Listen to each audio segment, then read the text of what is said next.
Muito boa tarde a todas e a todos.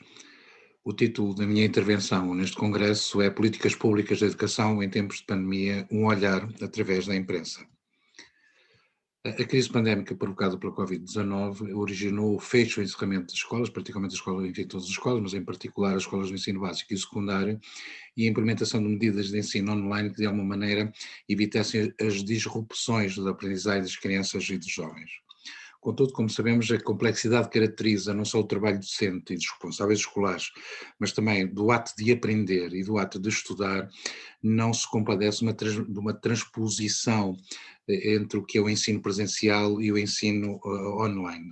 E tudo isto originou, criou um conjunto de tensões entre novas modalidades de trabalho e a continuação do modelo tradicional, como se estivéssemos na sala em regime presencial. Os objetivos da investigação que eu estou a realizar pretendem, por um lado, analisar os principais referenciais de políticas em presença e os modos como esses referenciais influenciam e conflituam com a construção de políticas e a sua articulação com os currículos existentes, e, por outro lado, compreender os modos como a pandemia interpela não só o fazer político e o exercício da profissão docente, mas também as possibilidades de reconfiguração de atividades formativas mais inovadoras numa rede alargada de interdependências. E neste contexto, os objetivos desta minha intervenção é dar conta de alguns dos resultados preliminares do trabalho, da recolha e do trabalho analítico que estou a fazer, em particular num dos jornais que irei falar mais à frente. Do ponto de vista, digamos, da contextualização teórica do trabalho que estou a desenvolver, há três grandes, se quisermos, três grandes aspectos que estruturam esse trabalho. Por um lado, é o pensar que as políticas de educação e de formação como ação pública, de que fala o Barroso e o Delvaux, isto é, as políticas de educação e de formação não são apenas aquelas que são emanadas do governo central ou dos governos regionais, mas também os modos como os diferentes tipos de atores interagem na co-construção das políticas, na sua implementação e na sua avaliação. Por outro lado, como sabemos, as complexidades da transição do ensino e das aprendizagens offline para online envolve aqui um conjunto de questões complexas que não são apenas, como eu disse anteriormente, digamos, uma transposição daquilo que é feito no regime presencial para as aprendizagens online. E neste contexto, um outro tipo enfim, de dimensão teórica que me importa refletir tem a ver com o facto de as ambiguidades, os problemas de natureza técnica e de natureza conceptual que estiveram presentes nesta passagem do ensino presencial para online, conduzem à emergência de modos de experimentação de processos e de procedimentos, do que fala Code e Campbell, uma vez que, como tenho dito, não é possível fazer uma transposição direta de um contexto para outro. A metodologia que estou a utilizar é uma metodologia centrada na investigação qualitativa, de que fala o Gubben e Lincoln, por exemplo, e abrange a leitura de três jornais, dois jornais diários, o Público e o Jornal Notícias, e um semanário, o Expresso, e através do levantamento de notícias, entrevistas, artigos de opinião e cartas de leitores que, de alguma maneira, reflitam tudo o que se passou ao longo a partir de 16 de março de 2020. O trabalho analítico tenho feito, tenho muito base da análise do conteúdo que fala o Bardan, e através de um conjunto de categorias, quatro grandes categorias e um conjunto de subcategorias. E alguns exemplos, por exemplo, de categorias é o papel do Estado, o ensino à distância, os estudos da educação e da formação, e alguns exemplos de subcategorias têm a ver com os modos de trabalho, desigualdades digitais e hibridismo. Do ponto de vista, enfim, de alguns resultados que vos irei apresentar, são duas notícias através de duas notícias e de um artigo de opinião. E a primeira notícia é do Público 2 de setembro de 2020, em que é intitulado Entre o ecrã do computador e o da televisão, em que expressa que mais de 1 milhão de alunos e muitos milhares de professores viveram o terceiro período no ano letivo passado através do ecrã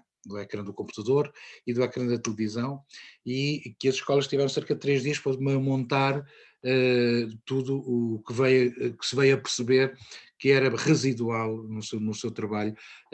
cotidiano, não é? E por outro lado também se veio detectar que aquilo que a articulista designa por a geografia dos pobres, que o governo não tinha,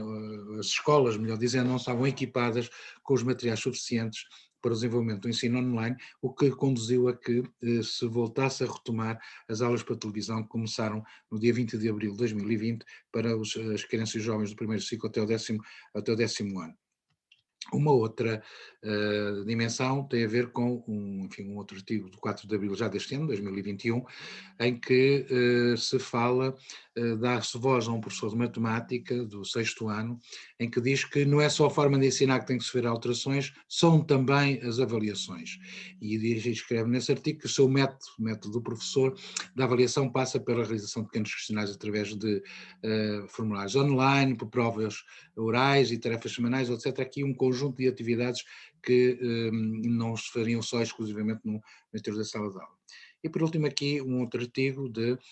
Eva Delgado Martins, que é uma psicóloga e terapeuta familiar, no público de 11 de abril deste ano, de 2021, em que dizia o seguinte, que era muito importante que aproveitem os desafios positivos desta nova forma de ensino-aprendizagem com os ensinamentos para melhorar o ensino presencial. E diz, acrescenta esta articulista, que se a escola de papel foi capaz de acompanhar esta mudança brusca, devia aproveitar agora para se deixar contagiar com as novas metodologias digitais ao serviço da melhor educação, mais interessantes e motivadoras das aprendizagens, alterando as tradicionais e ainda muito presentes metodologias de ensino transmissíveis e em massa, transformando as dinâmicas da sala de aula, fomentando a cooperação educativa, o trabalho interativo entre os alunos, entre os pares, em pequenos grupos, bem como a utilização dos telemóveis como uma ferramenta de trabalho e não como um motivo de punição ou de exclusão dos alunos. Ora bem, estas três, enfim, pequenas notas que vos apresentei, estas pequenas duas notícias e o artigo de opinião, tem aqui implícito, e os outros, todos os cerca de 100 artigos que eu recolhi até ao momento, as 20 entrevistas e as 10 cartas de pessoas que escreveram para os jornais, evidenciam aqui um conjunto de coisas que me parecem relevantes para partilhar convosco. Por um lado, o desajuste da coordenação política de políticas, não só no primeiro momento da pandemia, mas também ao longo do percurso deste último ano, em que, do ponto de vista dos recursos e muitas vezes também do ponto de vista das medidas, não chegavam a tempo às escolas. Uma segunda nota tem a ver com, paradoxalmente, não é? Este desajuste incrementou a autonomia e a colaboração entre diferentes tipos de atores educativos, não só no interior das escolas, mas também autarquias e outros tipos de instituições de caráter social. E também é muito presente, está muito presente uma tensão entre a escola de papel, enfim, nas palavras da psicoterapeuta que há bocadinho apresentei, e a escola digital. Isto é, aqui houve muitas queixas, quer de estudantes, quer de pais, quer até de associações de pais, em que, num primeiro momento, houve uma passagem muito grande, quase do que os meninos faziam na sala de aula presencial, era o que eles faziam na sala de aula virtual, e há uma outra tendência que, de facto, procurou aproveitar os vários instrumentos, não só, enfim, Classroom, Zoom e outros programas que existem, para desenvolver um trabalho e uma pedagogia adaptada, em concreto, à escola digital. Por outro lado, verificou-se também, através da imprensa, um conjunto de situações problemáticas no âmbito da docência. Por um lado, como eu disse, pela transposição do trabalho essencialmente expositivo, predominante nas aulas presenciais para as aulas online, e por outro lado também nas dificuldades de alguns docentes na utilização das ferramentas digitais disponíveis e de todos os recursos que, através de programas, etc., que estão presentes neste tipo de ferramentas. Do ponto de vista de se pensar que tipos de perspectivas, que é uma outra coisa que também me interessou muito, tendo em conta este cerca de um ano em que as crianças não tiveram aulas presenciais, nota-se aqui três grandes tendências. Por um lado, uma tendência mais conformista, digamos mais tradicional, que é o reforço de horas de escolarização, em particular nas matemáticas ditas fundamentais, no caso do primeiro ciclo, matemática, língua portuguesa, etc., e noutros casos também matemática, ciências naturais, entre outras. Uma outra linha, enfim, um bocado oposta a esta primeira, tem a ver com pressupor uma mudança profunda nos tempos da escola e na organização curricular que não se compadece com o reforço das horas de escolarização. E uma outra tendência que, enfim, fica no meio destas duas, que é alguma reconfiguração no tempo da escola e alguma reformulação curricular, atendendo a que é perspectivada um número muito grande de horas de aulas que as crianças e jovens têm na escola. Neste contexto, digamos, três breves considerações finais, atendendo, enfim, ao tempo curto que nós temos. Por um lado, este que está muito presente é a relevância do papel do Estado e das políticas públicas, a quando da crise, ou a quando, mesmo nas situações de não crise,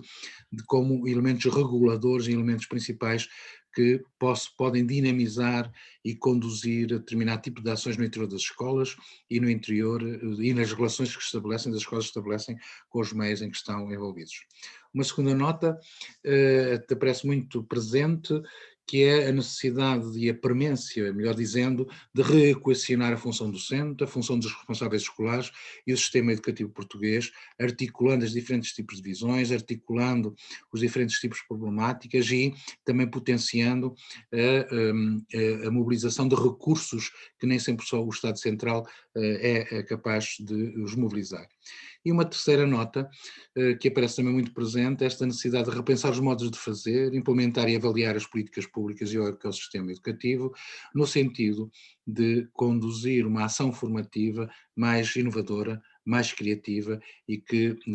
ajudar a construir sentidos presentes e futuros para estas novas gerações. Muito obrigado.